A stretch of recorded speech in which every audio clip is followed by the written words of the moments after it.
Hello दोस्तों, आप सभी का चैनल पे स्वागत है। कल मेरा 26 नवंबर फर्स्ट शिफ्ट में ALP CBT फर्स्ट का पेपर था, जिसका एक्सपीरियंस, जिसके क्वेश्चन कैसे आए थे, मैं इस वीडियो में शेयर करूंगा। तो सबसे पहले हम बात कर लेते हैं मैथ्स की। तो मैथ्स में हमें 3 से 4 क्वेश्चन देखने को मिले थे सिंप्लीफिकेशन के। सिंप्लीफिकेशन में ईजी क्वेश्चन थे, ज़्यादा हार्ड नहीं थे, आप आसानी से कर सकते थे।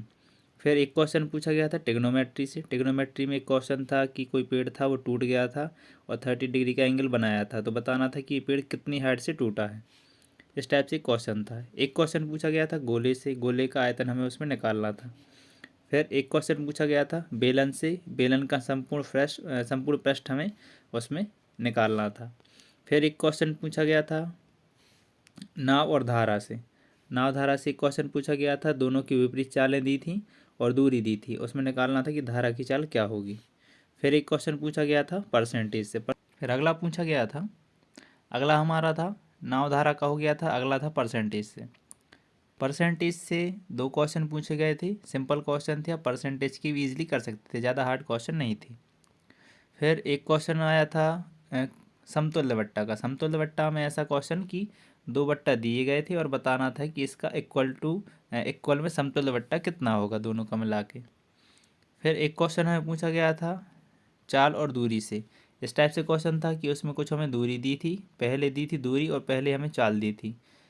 चाल मान लो 50 की दी थी, तो हमें 5 घंटे इसमें लगे थे। और फिर इसी में पूछा गया था कि अगर हम इस चाल को 5 किलोमीटर प्रति घंटे से कम कर दें तो इसी दूरी को तय करने में कितना टाइम लगेगा। इस टाइप से क्वेश्चन था, इजी क्वेश्चन था, आप इसको आसानी से कर सकते थे। फिर एक क्वेश्चन पूछा गया था बहुभुज से। बहुभुज में क्वेश्चन पूछा गया था, उसमें विकर्ण की संख्या में बतानी थी कि विकर्ण की संख्या कितनी होगी, या विकर्ण दिए थे उसके बहुभुज में विकर्ण बताने थे, हाँ बहुभुज बताने थे। तो ये थी हमारे मैथ्स वाले। अब हम देखते हैं कि रीजनिंग में कौन सी टॉपिक थी। रीजनिंग में सिटिंग अरेंजमेंट से 3 क्वेश्चन पूछे गए थे। क्वेश्चन सिंपल थे, गोले वाले क्वेश्चन थे, इनमें बैठालना था स्टूडेंट को या व्यक्तियों को इसमें बैठालना था, आसानी से आप इसको कर सकते थे। एक लाइन वाला दिया था, लाइन में बैठालना था। इस टाइप से 3 क्वेश्चन दिए थे। एक क्वेश्चन दिया 3 क्वेश्चन फिर आए थे वर्णमाला से। वर्णमाला मतलब अल्फ़ाबेट। इसके बाद लुप्त संख्या से हमें एक क्वेश्चन देखने को मिला था। लुप्त संख्या में एक सीरीज़ दी थी, उसमें हम बताना था कि अगला नंबर क्या आएगा। इस टाइप से एक क्वेश्चन था, इजी था, कर सकते थे आराम से इसको। फिर एक क्वेश्चन पूछा था गलत नंबर से। सीरीज़ दी थी, उसमें बताना था कि कौन सा नंबर है जो गलत है, रॉन्ग है, तो उसमें हमें चूज़ करना था। इस टाइप से एक क्वेश्चन था। फिर एक क्वेश्चन पूछा गया था कि पंक्ति में स्थान क्या होगा। एक पंक्ति दी थी, उसमें लेफ्ट से स्थान दिया था, पूछा था कि राइट से उसका स्थान कितना होगा। तो इजी क्वेश्चन था, आपको इसको कर सकती थी।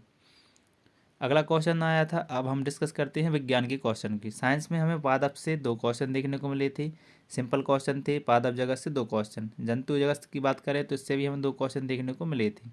ये थोड़े हार्ड थे जंतु जगत वाले, लेकिन अगर जिसने अच्छी साइंस पढ़ी है तो कर लेता। फिर तंत्रिका तंत्र की बात करें तो इसमें ईजी क्वेश्चन एक क्वेश्चन पूछा गया था, ईजी था वो। रसायन क्रिया की बात करें, रसायन क्रिया से 2 क्वेश्चन देखने को मिले थे। रसायन क्रिया में हमें एक क्रिया का नाम बताना था और एक में हमें क्रिया को अरेंजमेंट करना था। इस टाइप से एक क्वेश्चन था। फिर एक क्वेश्चन था तत्व से। तत्व से एक क्वेश्चन था, ब्रोमीन से आया था शायद वो क्वेश्चन, कि ब्रोमीन कमरे के ताप पर कौन लिक्विड अवस्था में रहता है। इस टाइप से कुछ क्वेश्चन था, लेकिन ब्रोमीन उसका आंसर था। फिर कार्बन की बात करें तो कार्बन की संयोजकता एक क्वेश्चन इससे पूछा गया था। और हम बात करते हैं कि जीके से। जीके में हमें देखने को मिले करंट अफेयर्स के 3-4 क्वेश्चन। इसमें से तीन चार से एक ज़्यादा, 4-5 मान सकते हैं आप इसको। और खेल से मिला था, इसमें एक क्वेश्चन मिला था खेल से, और एक शतरंज से मिला था। शतरंज में क्वेश्चन इस टाइप से था कि जो शतरंज की जो प्रतियोगिता थी उसमें कौन जीता था और ये कहाँ हुई थी, इस टाइप से क्वेश्चन था। तो ये थी वीडियो जिसमें हम डिस्कस किए कि पेपर कैसा था। पेपर इजी टू मॉडरेट था, आराम से अटेम्प्ट कर सकते थे। तो ये था एक्सपीरियंस जो मैंने आपके साथ शेयर किया। ये आने वाली शिफ्ट के लिए जो पेपर देने जा रहे हैं वो उसको ध्यान में रख के उनके भी पढ़ाई करें, अगर तो टॉपिक ही कवर कर लें जिससे अच्छे नंबर आए। तो वीडियो पसंद आई हो तो लाइक करें, और जो भी कमेंट हो आप कमेंट उस पर कर सकते हैं। तो और चैनल से जुड़ने के लिए चैनल को सब्सक्राइब कर लें। Thank you.